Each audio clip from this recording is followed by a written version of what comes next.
My husband Saul had 3.2 million followers on Instagram. At Saul and Margot Forever, our couple's account had another 1.8 million.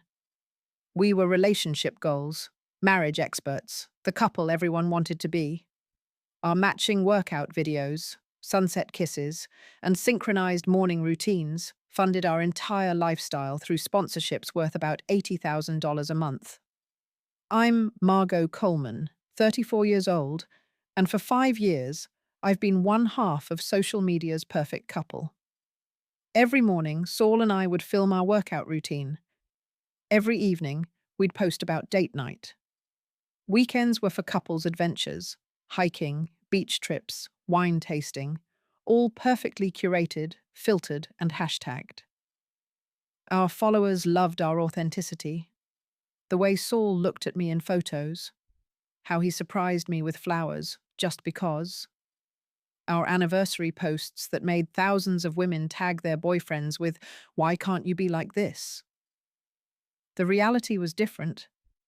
Saul hadn't touched me without a camera present in 2 years.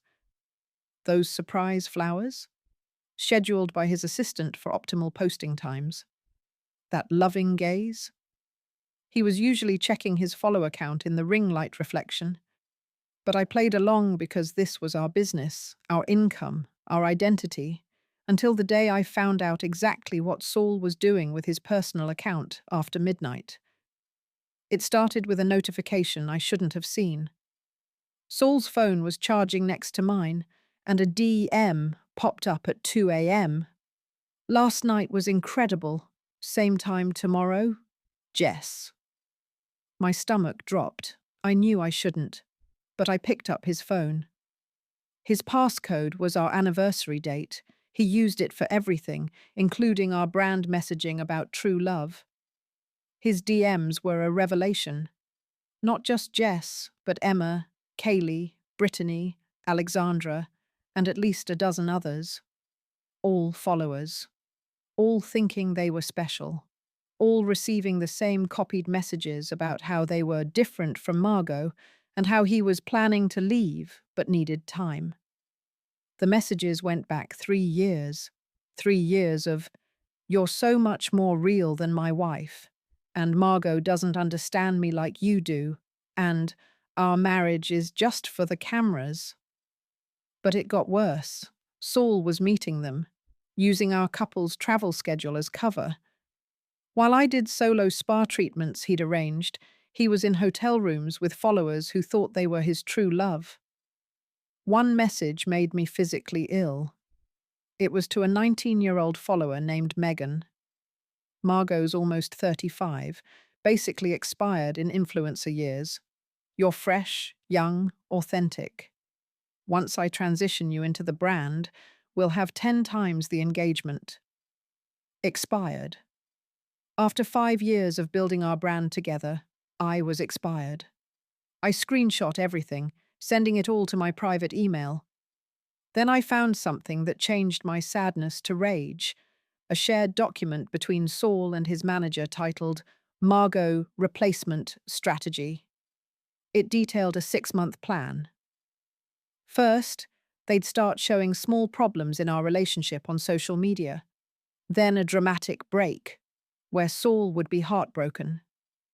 Finally, the healing phase where he'd accidentally be caught with his new girlfriend, already chosen from his DM girls based on engagement metrics and appearance.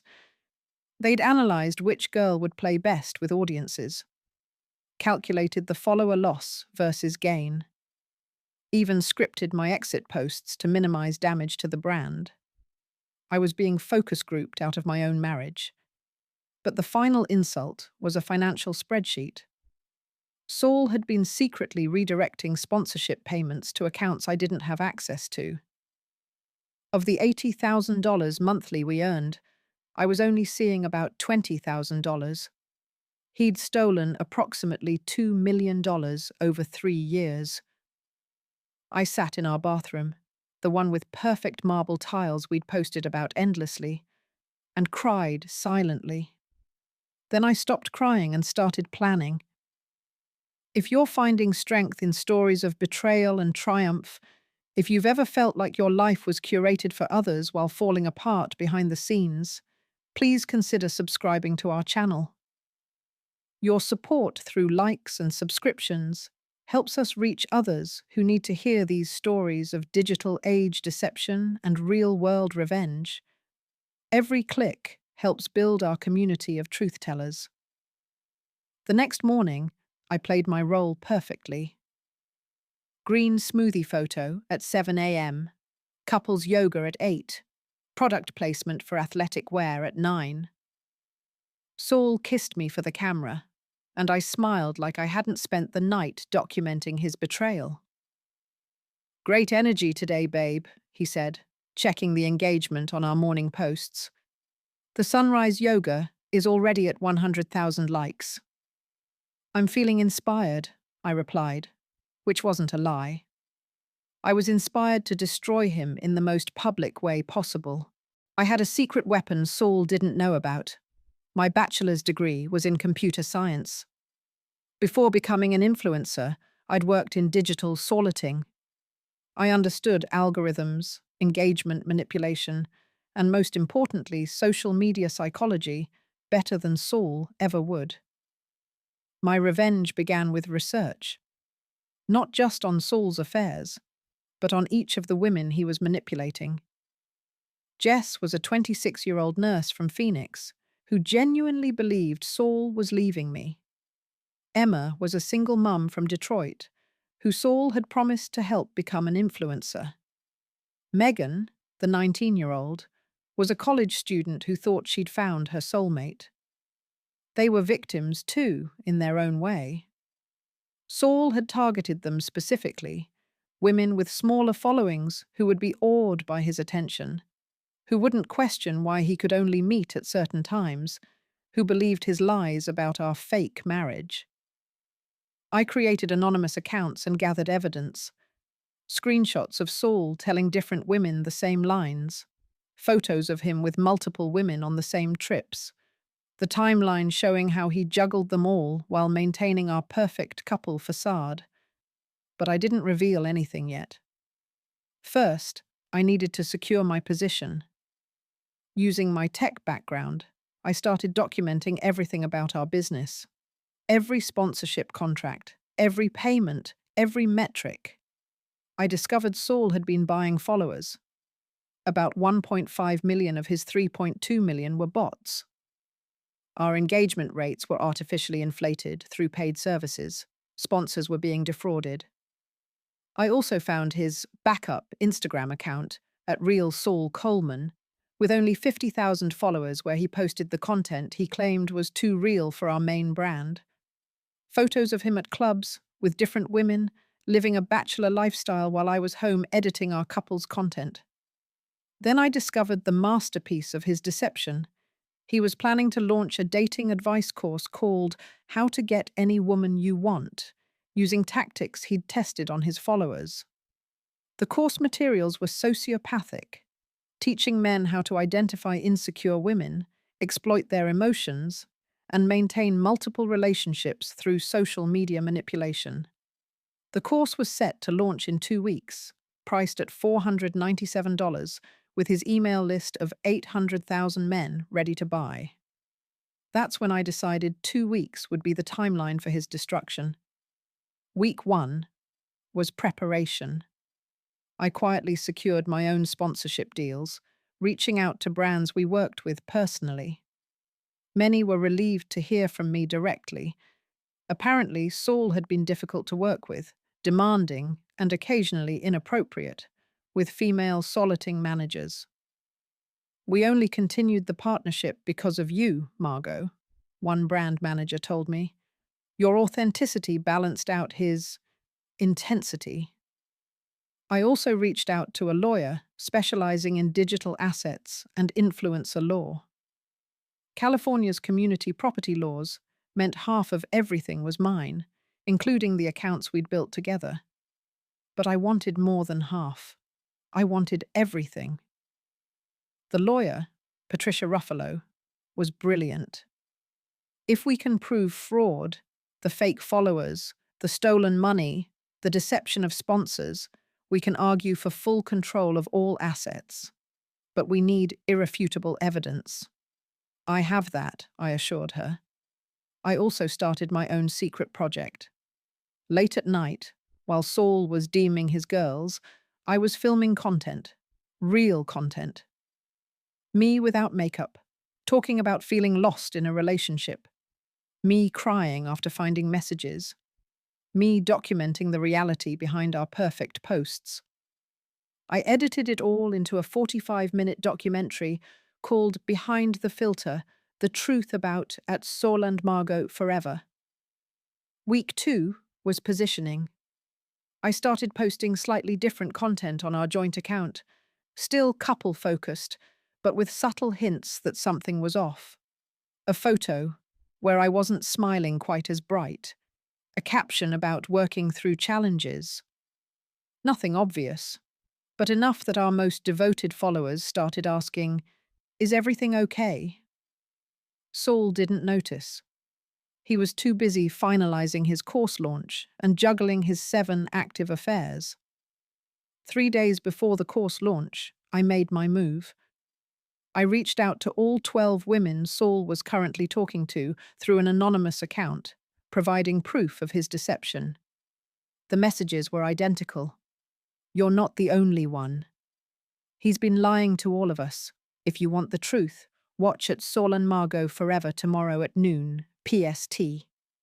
Then I contacted several influential drama channels and gossip blogs. "Major influencer couple scandal dropping tomorrow. You'll want to be watching live."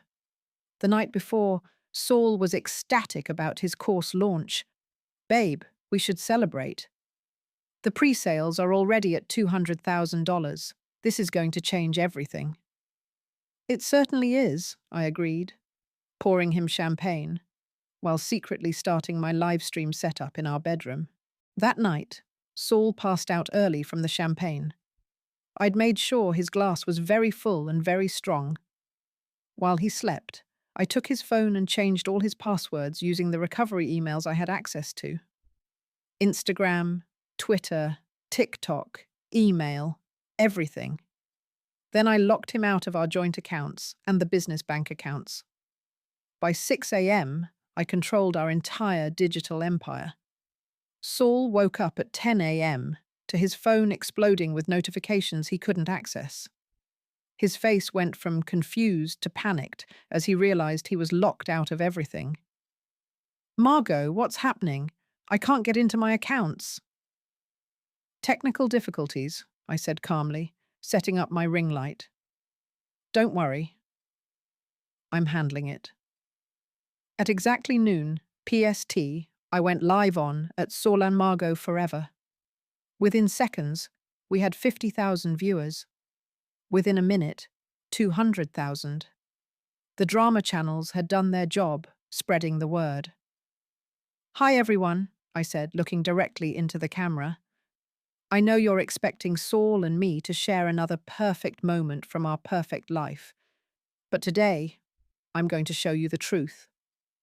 Saul burst into frame, still in his boxers. "Margot, what are you doing? Turn it off." "Sit down, Saul, or I release everything to TMZ right now." He sat, his face pale. The viewer count hit 500,000. "For 5 years, you've watched our relationship. You've seen our workouts, our dates, our anniversary celebrations. What you haven't seen is this." I screen shared to the live stream, showing Saul's DMs. Message after message to different women. The gasps in the comments were immediate. "OMG, no. Saul is trash. Margot deserves better. This can't be real. 12 women, everyone. My husband has been having affairs with 12 different followers while preaching about true love and selling you relationship advice." Saul tried to grab my phone. "You're destroying everything we built." "No, Saul. I built it. You just took credit." I pulled up the financial records. "He's also been stealing from our business." $2 million redirected to his personal accounts over 3 years. The viewer count passed 1 million. Then I dropped the biggest bomb. But wait, there's more. Saul has 1.5 million fake followers. He's been defrauding sponsors, buying engagement, and planning to sell you all a course on manipulating women. I showed the course materials, the parts about targeting insecure women, about using emotional manipulation, about maintaining multiple relationships. The comments exploded. Major brands were watching, commenting that they were terminating contracts immediately. The women he'd been messaging started going live on their own accounts, sharing their stories. Jess from Phoenix. He told me Margot was abusive and he was scared to leave. Emma from Detroit. He promised to make me famous if I kept our relationship secret. Megan, the 19-year-old. I thought he loved me. I was going to drop out of college for him. Saul's personal account, which I now controlled, started posting all his drafts, the thirst traps he'd never shared, the messages planning to replace me, the spreadsheet ranking his affair partners by potential brand value. Margot, please, Saul begged on camera. We can work this out privately. Like you worked out your affairs privately? Like you stole money privately? No, Saul. You built your empire on our public relationship. You can watch it fall publicly too. I then played audio I'd recorded of Saul talking to his manager about the Margot replacement strategy. His own voice, calling me expired and discussing how to manipulate the narrative for sympathy. The viewer count hit 2 million. Saul and Margot forever was trending worldwide, but not in the way Saul had ever wanted. Then came the legal documents. I've filed for divorce. Due to fraud and financial malfeasance, I'm seeking full ownership of all our joint assets and accounts. My lawyer is confident we'll win. Saul stood up to leave, but I had one more thing. Oh, and Saul? That course you were launching today, I've refunded all the pre-sales and sent each buyer evidence of your fraud. I've also reported you to the FTC for deceptive business practices. His phone, the one he couldn't access, was blowing up with notifications I could see on my admin dashboard. Sponsors cancelling contracts. His personal followers unfollowing en masse. The women he'd been manipulating blocking him. You're evil, he said to me, but the camera caught everything. No, Saul. I'm done. There's a difference. The live stream lasted 47 minutes. By the end, Saul had lost 2 million followers. Our joint account had gained 3 million. Every sponsor had publicly dropped him. His course platform had terminated his account. His backup Instagram was suspended for violating terms of service, buying followers. But I wasn't done. Over the next week, I released the documentary I'd been filming. It showed our real life, Saul ignoring me unless cameras were rolling, the crying sessions after finding messages, the therapy appointments I'd hidden from our audience. The response was overwhelming. Women sharing their own stories of social media deception. People thanking me for showing the reality behind influencer culture. Brands reaching out to work with me solo, impressed by my handling of the situation. Saul tried to fight back. He created new accounts, posted response videos, claimed I was lying. But I had receipts for everything. Every lie he told was met with evidence. Every excuse was countered with screenshots. His follower accounts across all platforms went from millions to thousands. His influence was destroyed. The divorce was finalized 6 months later. I got everything: the house, the business accounts, the intellectual property rights to our content. Saul got the fake followers he'd paid for and the reputation he'd earned. He tried to rebuild as a reformed bad boy influencer, sharing his journey to redemption. It peaked at 50,000 followers before dying out. Last I heard, he was working at his father's insurance company and dating someone he met at a bar. No social media involved. As for the women he'd manipulated, I reached out to each one personally. We formed a support group chat that turned into genuine friendships. Jess is engaged now to someone real. Emma launched her own successful parenting blog. Megan finished college and went to law school, inspired by my lawyer, Patricia. Me? I rebranded as at Real Margot. No more couple content, no more perfect morning routines. Just honest posts about rebuilding after betrayal, finding yourself after losing your identity, and the reality of life after viral revenge. I have 8 million followers now, real ones. My sponsorships are worth more than Saul and I ever made together. But more importantly, I'm authentic in a way our perfect relationship never was. The internet never forgets. Search Saul Coleman influencer, and the first result is our live stream. His digital footprint is forever tainted by that 47-minute video where his carefully curated image was systematically destroyed. Sometimes followers ask if I regret doing it so publicly. I always give the same answer. Saul spent 5 years using our public platform to live a private lie. He monetized our relationship while betraying it. He built his brand on our love while destroying it. He wanted to be famous. He wanted millions of followers. He wanted to be relationship goals. He got exactly what he deserved: fame as the most hated cheater on social media. My name is Margot Coleman. I spent 5 years as half of Instagram's perfect couple, while my husband cheated with 12 different women and stole $2 million. When I found out, I destroyed his entire digital empire in a 47-minute live stream watched by 2 million people. Was it petty? Maybe. Was it satisfying? Absolutely. Was it justice? Check the comments. 8 million followers think so.